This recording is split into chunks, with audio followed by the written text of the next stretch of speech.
Maligayang panunod po, Karikap.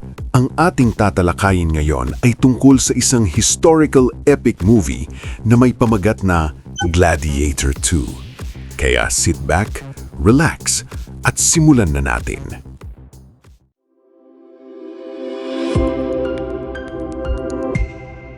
Lumipas na ang 16 na taon mula nang pumanaw si Marcus Aurelius.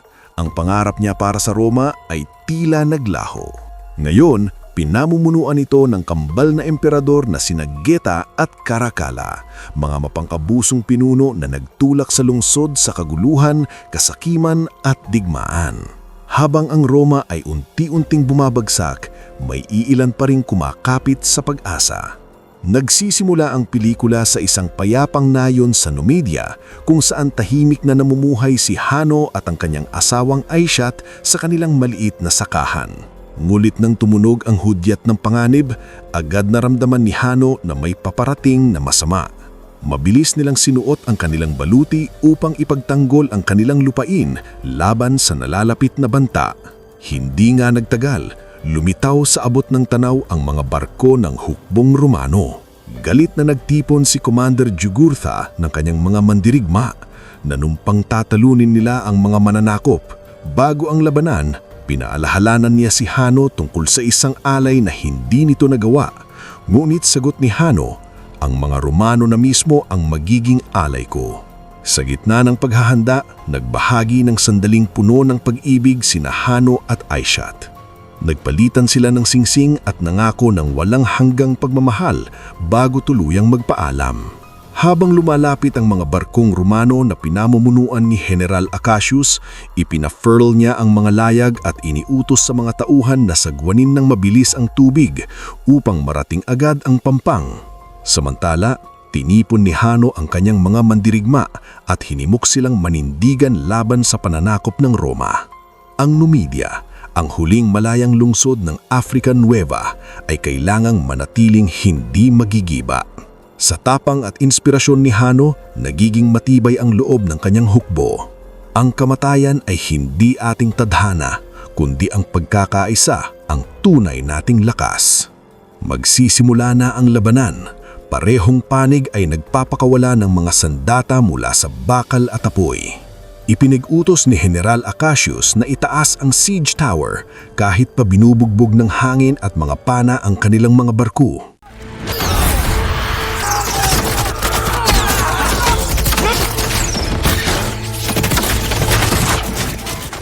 Hanggang sa makarating sa pader ng Numidia ang mga Romano.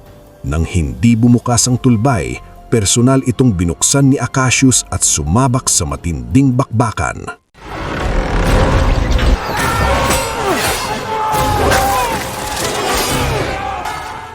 Sa gitna ng kaguluhan, natamaan si Aishat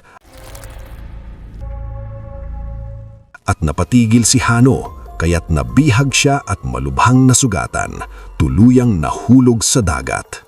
Sa kanyang kawalan ng malay, nakita niya sa isang pangitain si Aishat na tinatawid ng kamatayan ang isang ilog.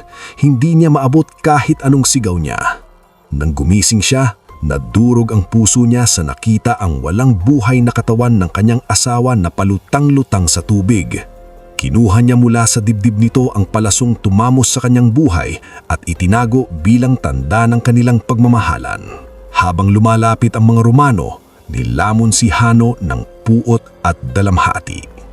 Sa Numidia, nagtipon ng mga tao upang magluksa sa kanilang mga nasawi habang sinusunog ng mga Romano ang mga bangkay. Para sa kaluwalhatian ng Roma, sigaw nila. Ngunit sa ilalim ng kanyang kalasag, tinatago ni General Acacius ang bigat ng konsensya. Ang mga nakaligtas, kabilang si Hanno, ay bihag na ngayon. Ginawang alipin, tinanggalan ng kalayaan at pinatahimik ng pait. Sa barkong papunta sa Roma, tahimik na nagluksa si Hanno sa pagkawala ng kanyang asawa. Sa tabi niya, nakita niya si Jagera, sugatan at manghihina. Tinulungan niya ito at sa huling sandali, nagpasalamat si Jagera na naalala pa ang kanilang unang pagkikita. Isang batang takas mula sa disyerto na puno ng takot. Lumipas ang panahon, Naging malakas si Hanno dahil sa mga pagsubok. Bago bawian ng buhay, pinaalalahanan ni Jaguera si Hanno, "Huwag mong hayaang durugin ng mga Romano ang iyong espiritu." Noong bata pa, tumakas si Hanno sa desierto habang hinahabol ng mga Romano sa hindi pa rin malinaw na dahilan. Nakahanap siya ng kanlungan sa Numidia kung saan siya lumaki at tumibay. Ngunit ang mga naiwan sa likod ay pinuksa ng hukbo ng Roma. Pagdating ng barko sa pantalang ng Roma, namangha ang mga bihag sa laki at karangyaan ng lungsod, matahong kalsada at kalayaan na tila hindi nila maaabot. Sa gitna ng sigawan at kasiyahan, sinalubong si General Acacius bilang bayani. Pinuri siya ng kambal na emperador, Sinagada at Caracalla, at pinarangalan ng laurel crown sa granding palaro na inialay sa kanyang palalan. Mapagkumbabang tumanggi si Acacius sa mga pagdiriwang, na hiniling lamang na magpahinga at muling makasama ang kanyang asawang si Lucila. Ngulit pinaalalahanan siya ng mga emperador tungkol sa pribilehiyong ipinagkaloob nila dito at maiing tumanggi sa kanyang kahilingan. Sa halip, iginiit nila ang pagpapatuloy ng mga palaro, sabay banggit ng mas malalaking pananakop na naghihintay, Persia at India, mga lupaing nais sakupin ng Roma. Sa labas ng lungsod ng Antium, pinagsama-sama ang mga alipin sa loob ng arena upang ipaglaban sa mabangis na mga unggoy bilang isang malagim na palabas para sa mga mayayamang mamimili. Sa gitna ng sigawan, nakamasid sa tagapamahala ng kulungan, si Macrinus, sabik sa pagsisimula ng laro. Nang pumasok ang mga alipin sa arena, kapansin-pansin ang panghihina ni Jaguera. Agad siyang nilapitan ni Hanno na mahigpit na ipinangakong na manatili siyang malapit. Itinulak palabas ang mga mabangis na mga unggoy, umuungal at matatalas ang kanilang mga ngipin at sumabog ang kaguluhan. Mabilis na pinaslang si Jaguera, nilapan ng isa sa mga hayop. Sa gitna ng brutal na eksena, sumabak si Hanno, nakipagbuno sa halimaw, sinakmal ito at tuluyang sinakal hanggang mawalan ng buhay.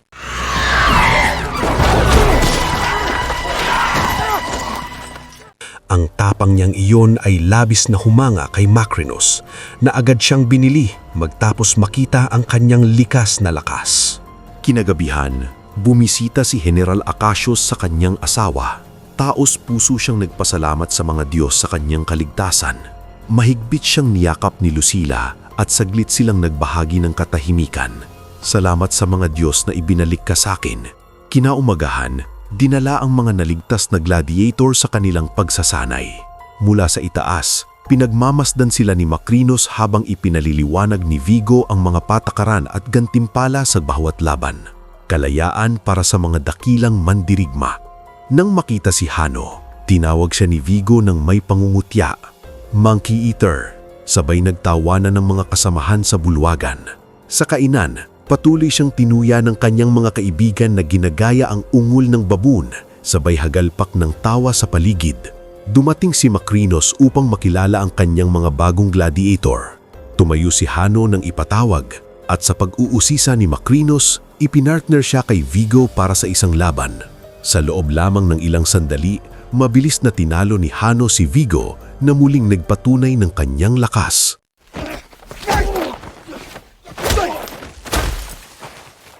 Labis na humanga si Macrinus. Magaling. Ang pagpili ng mga gladiator ay isang sining, lalo na iyong may taglay na galit.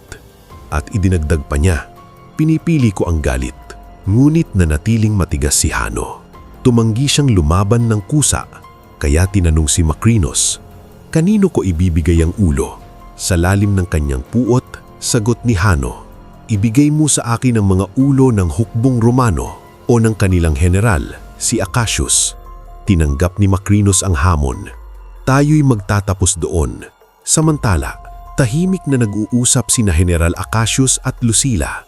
Pinag-usapan nila ang planong patalsikin ng mga emperador. Ipinahayag ni Acacius ang galit at pagkasuklam niya sa kalupitang ginawa ng Roma sa Numidia. Ang mga inang nagdadalamhati sa pagkawala ng kanilang mga anak. Nanumpa siyang dapat nang matapos ang kayabangan ng mga pinuno.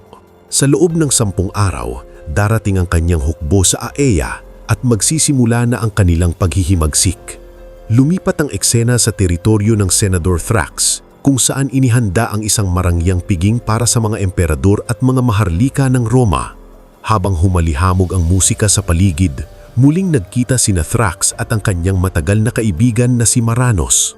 Dumating ang mga gladiator, mulit labis ang kaba ni Hanno. Hindi niya alam kung anong papel ang kanyang gagampanan.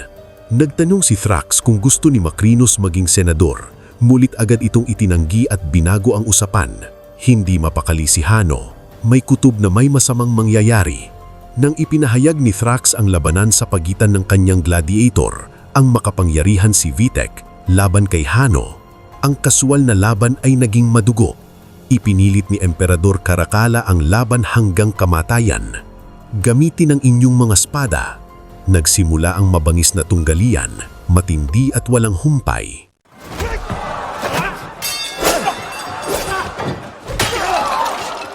Sa huli, nanaig si Hanno, pinaslang si Vitek.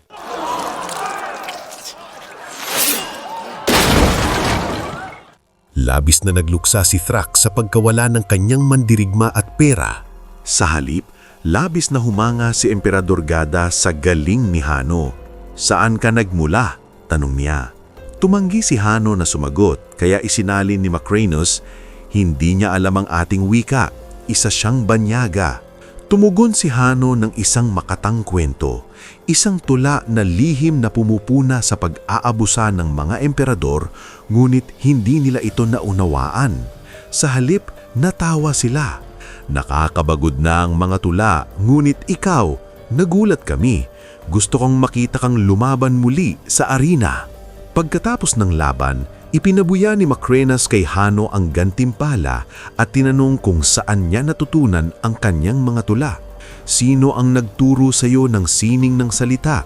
Sagot ni Hanno, "Mula sa isang Romanong opisyal noong nakakulong ako." Nang tanungin kung saan siya pinanganak, nanatili siyang tahimik. Ang kanyang puso ay puno ng galit at ang kanyang mga alaala ay binabalot ng dugo. Umiwas si Hanno sa tanong at mahinang nagsabing, "Wala nang halaga ang nakaraan." Sa halip, itinanong niya si Macrinus kung paano niya magagamit ang perang natanggap niya. Ipinaliwanag ni Macrinus na ang isang gladiator ay maaaring bilhin ang sarili niyang kalayaan gamit ang perang kinikita sa arena. Kinagabihan, naghahanap ng gabay si Lucila sa kanyang yumaong ama, si Marcus Aurelius. "Gabayan mo kami at iligtas ang Roma."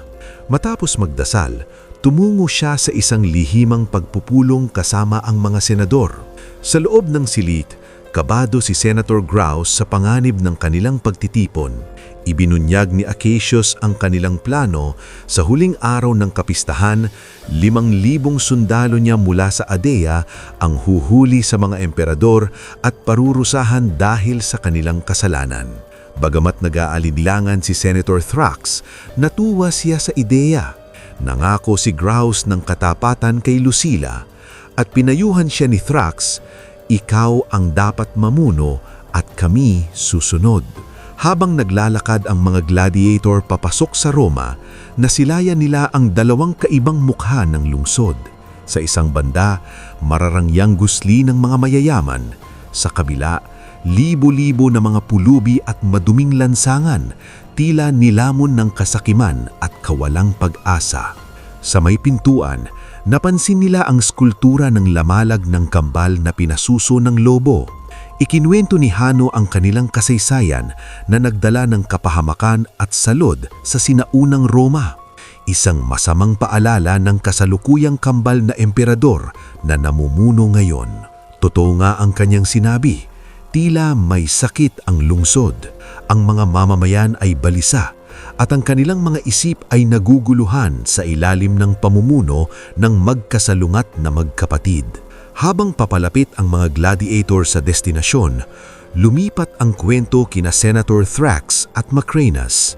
Lalo pang napasubo si Thrax nang galitin niya si Macrinus sa pagkaantala, dahilan upang doblehin ni Macrinus ang kanilang taya. Sa kabilang banda, inilipat ni Vigo ang mga gladiator sa silid ng paghahanda. Tumayo kayo! Sigaw niya. Habang nakapila, napansin ni Hano ang isang pader kung saan nakaukit ang mga pangalan ng mga matagumpay na mandirigma. Ngunit isang pangalan ng tinanggal, bagay na nagdulot sa kanya ng matinding pag-usisa. Sa Colosseum, umalingaw-ngaw ang sigawan ng mga taga-Roma. Pumasok ang tagapagsalita ng palaro. Ipinakilala ang kambal na emperador, sina Gaida at Caracalla, sa mga mamamayang nagdiriwang para sa kaluwalhatian ng Roma. Ngayon, ang mga mandirigmang Numidian ang magdurusa sa larong inialay para sa karangalan ni General Acacius at ni Lucila. Bago magsimula, hiniling ng mga emperador kay General Acacius na magsalita. "Ako'y isang sundalo," marangal niyang sabi, "hindi isang politiko." Hinimok niya ang mga mamamayan na manatiling matapang sa harap ng kaguluhan, ngunit lingid sa mga emperador, may nakatagong minsay ang kanyang mga salita. Si Macrinus lamang ang nakabasa ng kahulgan nito. Sandaling matapos ilon, pumasok sa arena ang mga gladiator mula sa kulungan ni Macrinus, handa sa kapalaran sa ilalim ng matatalim na mata ng Roma. Isang Romanong mandirigma sakay ng napakalaking rhino ang ipinadala upang tapusin ang mga mandirigmang Numidian. Sigawan ng mga manonood at sabik na nakamasid ang mga emperador. Mabilis na sinalpok ng hayop ang isa sa mga mandirigma, kasabay ng palakpakan at hiyawan.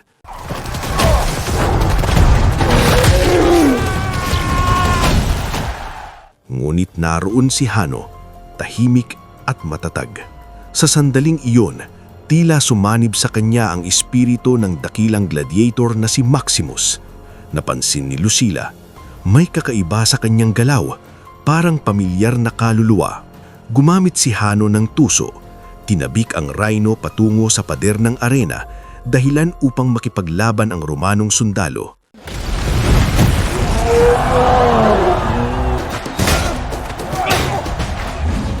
Sa kanyang likas na tapang, napukaw ang pansin ni Lucila na parang may nabubuhay na alaala. Bagamat napasuko siya saglit, lumingon ang mga emperador kay Lucila upang tanungin kung bibigyan ng awa ang gladiator. Sa gulat ng lahat, tumanggi si Hano sa alok ng awa at mabilis niyang pinaslang ang sundalo.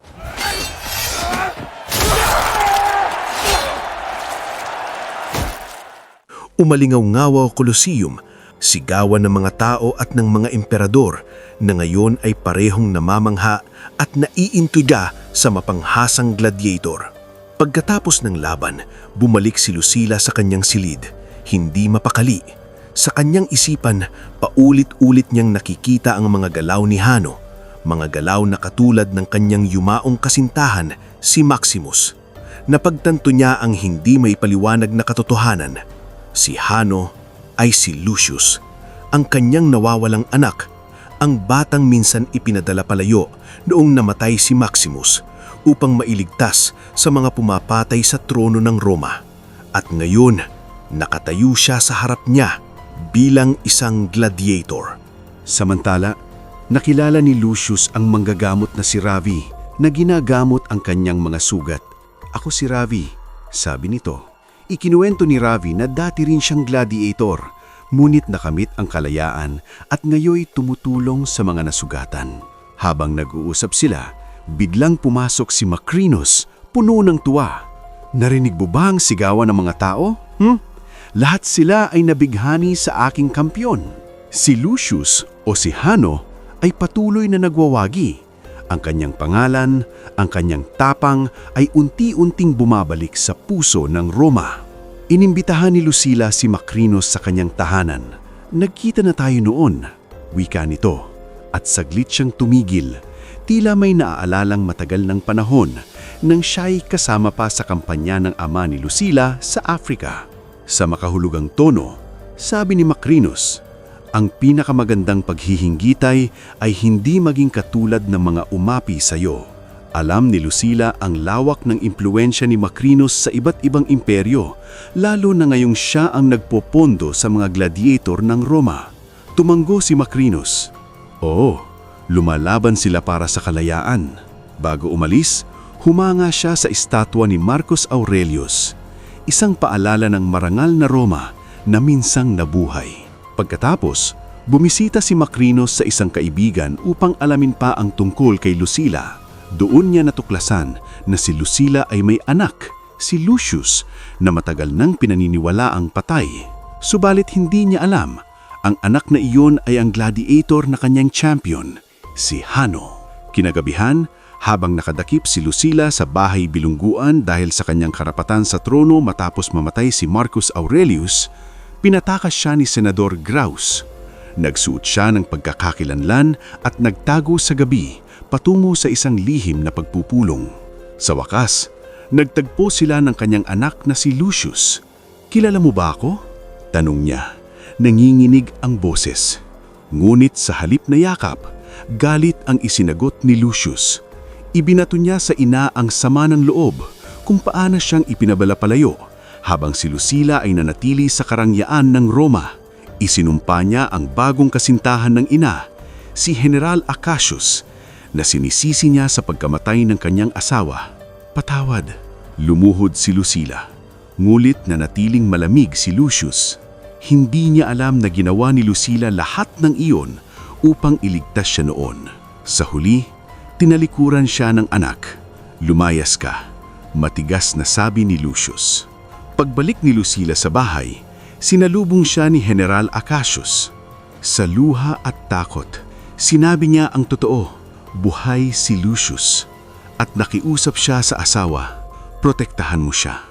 Kung kinailangan kong isakripisyo ang aking sarili para sa Roma, gagawin ko." Sa training ground, naghahanda ang mga gladiator para sa nalalapit na laban sa tubig, mga paligsahan ng paggaod at paglalayag.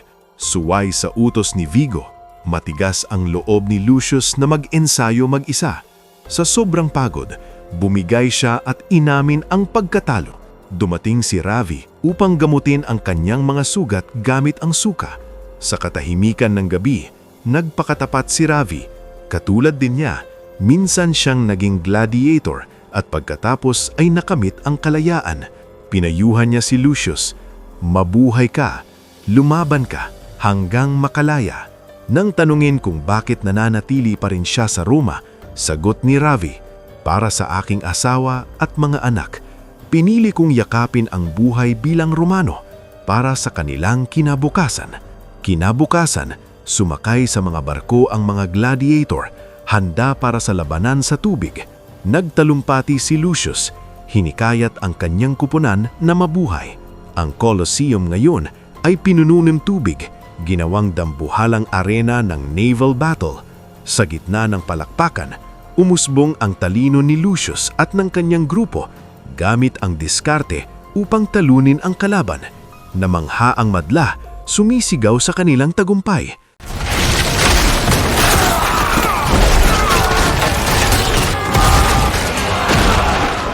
Sa gitna ng kaguluhan, napansin ni Lucius si General Acacius, muntik nang tamaan ang mga emperador, dahilan upang agad tumakas si Acacius kasama si Lucila.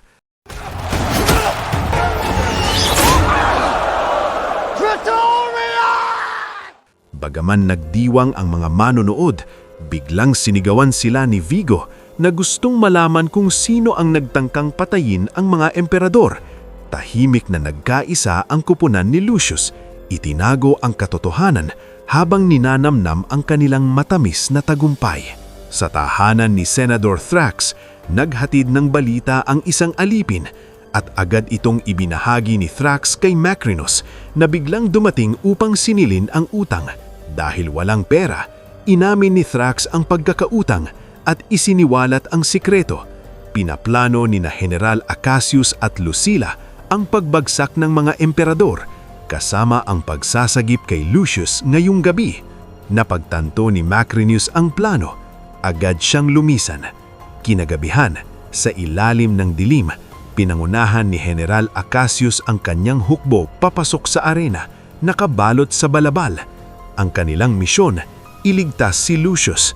Ngulit hindi nila alam, ipinagkanulo sila ni Senador Thrax. Sa isang iglap, sumalakay ang mga Praetorian Guard, pinatay ang mga tauhan ni Acacius. Nahuli ang general, Ipinakita sa mga emperador sina Lucila at Acacius. Sa malamig na tinig, ipinahayag nila ang kanilang pagkadismaya. Ngunit halip na matakot, tumawa si Acacius. Pagod na ako sa inyong kalupitan. Dahil sa kanyang pagwawalang galang, galit na galit si Emperador Caracalla at hiniling ang agad na pagpuputol ng ulo ng general. Ngunit pinigilan siya ni Emperador Geta. Hindi, ipakita natin sa buong Roma. Salamat, Macrinus. Wika ni Gada. Pinupuri si Macrinus sa paglantad ng mga taksil. Tinawag siyang tapat na kaalyado. Mungkahin ni Macrinus, huwag na silang ipako sa krus. Hayaan ng mga Diyos na magpasya sa arena. Sa loob ng kulungan, ginagamot ni Ravi ang mga sugat ni Lucius. Habang nag-uusap sila, ibinahagi ni Lucius ang kanyang paulit-ulit na panaginip ng itim na ilog sa gisag ng kamatayan sa kanilang kultura. Tinanong niya si Ravi tungkol sa pangalang nabura sa pader. Tahimik na sumagot si Ravi, Maximus. Siya ang alamat ng mga gladiator. Hindi pa alam ni Ravi si Maximus ang ama ni Lucius. Habang napapalapit ang katotohanan, dinala ni Lucius sa isang lihim na dambana sa ilalim ng lupa, ang santuaryo ng mga dating gladiator na naghimagsik. Doon nakapreserba ang espada at baluti ni Maximus, tanda ng maalab na kasaysayan na iniwan niya.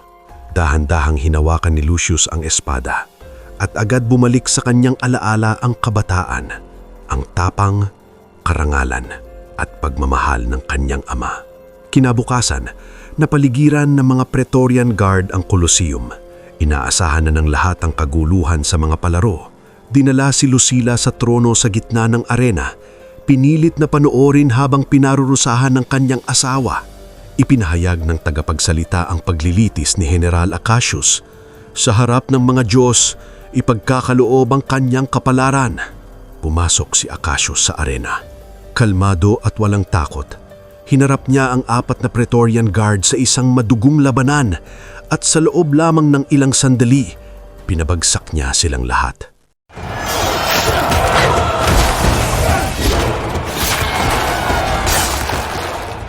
Naghiyawan ang mga manunungod.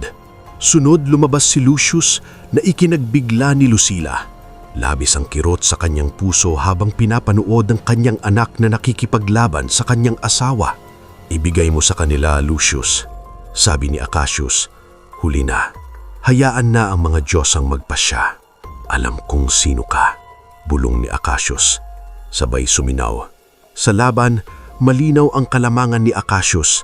Mahusay at disiplinado, halos hindi makalapit si Lucius.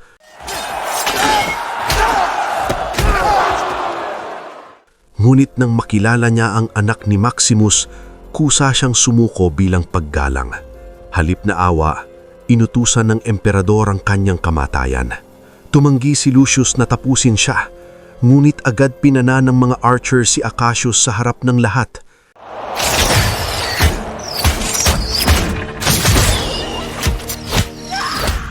Ang kamatayan ay papakagaling para sa iyo, sigaw ni Lucius, puno ng galit at pighati. Ganito ba tratuhin ng Roma ang sarili niyang mga bayani? Walang emosyon ng emperador. Ang mga Diyos ang nagpasya, anya. Habang sumisigaw ng pagtutulong ang mga tao, pinigilan sila ng mga Praetorian Guard. Sinabihan ni Macrinus ang mga emperador na bumalik sa palasyo para sa inyong kaligtasan. Sa dilim ng kanyang pag-iisa, binalikan ni Lucius ang alaala ng kanyang namatay na asawa. Dumating si Macrinus. Tinanong siya kung bakit hindi niya pinatay si Acacius, ang taong sinisisi niya sa lahat ng kanyang pagkawala. Sagot ni Lucius, bilang gladiator, ako ang pumipili ng sarili kong kapalaran.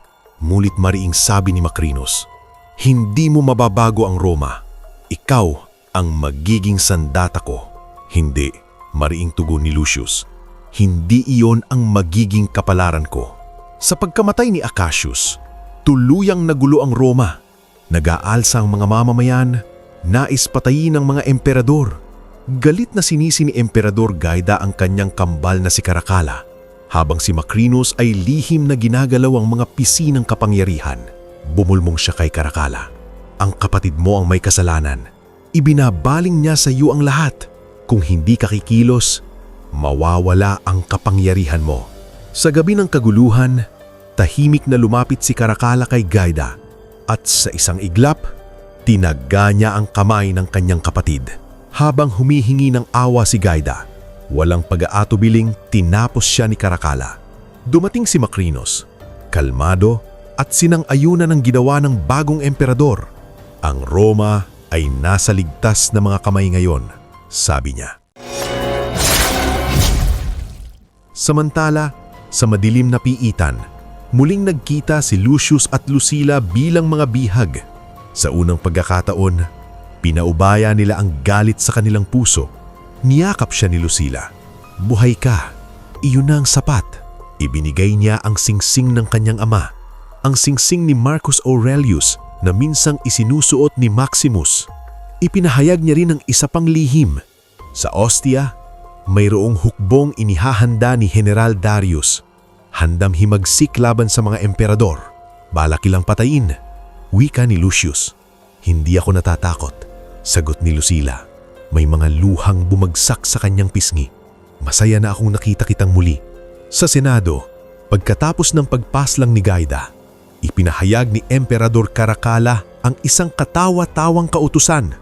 Ginawang konsul ang kanyang alagad, si Dardis, na tinatawag niyang ang aking unggoy.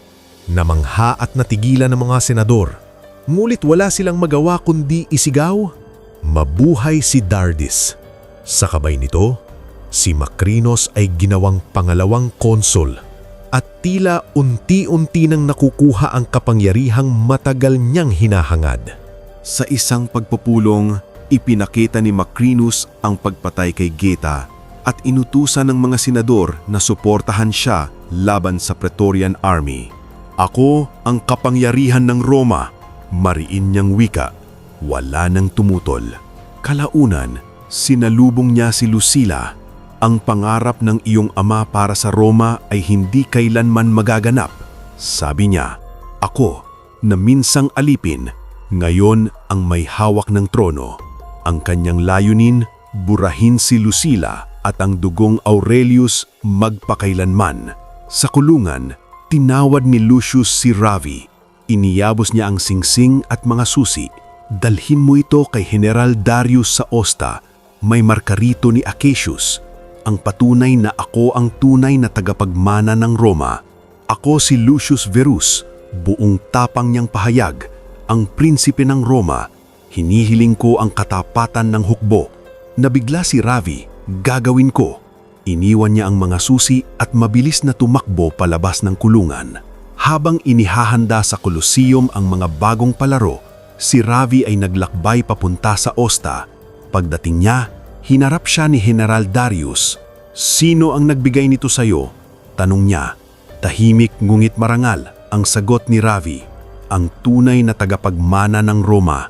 Matapos ipaliwanag ni Ravi ang lahat, agad kumilos ang hukbo patungong Roma.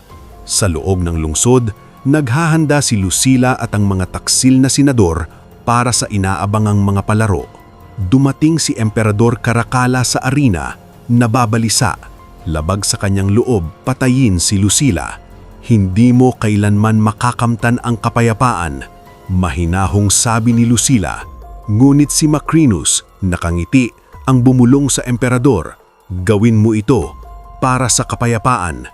Alam nilang parehong mali ang mangyayari. Alam niyang ang dugo ang magpapasimula ng gulo. Sa loob ng kulungan, tinukso ni Lucius si Vigo.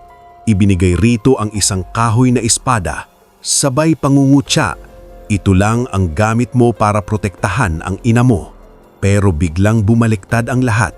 Sa isang iglap, sinalakay ni na Lucius at ng mga gladiators si Vigo at ang mga Praetorian Guard. Pinatay nila ang mga ito at kinubkob ang arena.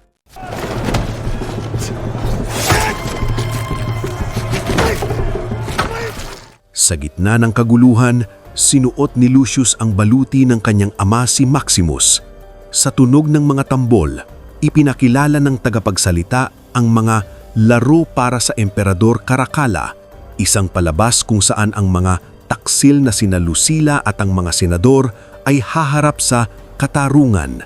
Ngunit sa gitna ng pagpapakilala, lumapit si Lucius sa kanyang mga kasamang gladiator. Sa malakas, ngunit taimtim na tinig, sinabi niya, ang dangal ay minsang may halaga sa Roma. Panahon na na ibalik natin iyon para sa kalayaan, para sa bagong Roma. Tinaas niya ang espada ng kanyang ama, sabay sigaw, para sa Roma! Mula sa bawat sulok ng arena, sumugod silang sabay-sabay.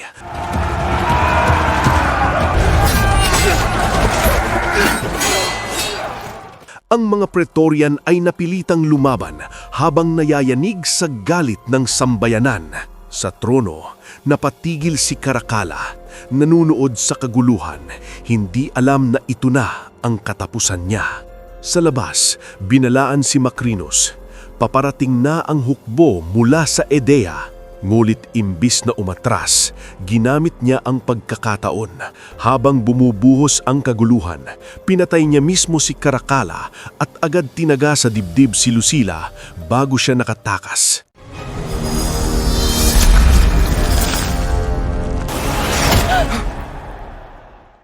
Sa gitna ng kaguluhan ng Roma, hinabol siya ni Lucius hanggang sa labas ng lungsod, patungo sa pampang ng ilog. Doon nagharap ang dalawang mandirigma. Si Macrinus, ang dating alipin na naging emperador, laban kay Lucius, ang anak ng dakilang Maximus. Sa laban sa ilog, muntik nang mapatay si Lucius. Ngulit sa sandaling nagdilim ang lahat, narinig niya ang tinig ng kanyang ina. "Tumindig ka, anak ko!" Sa huling lakas, bumangon siya, pinaslang niya si Macrinus.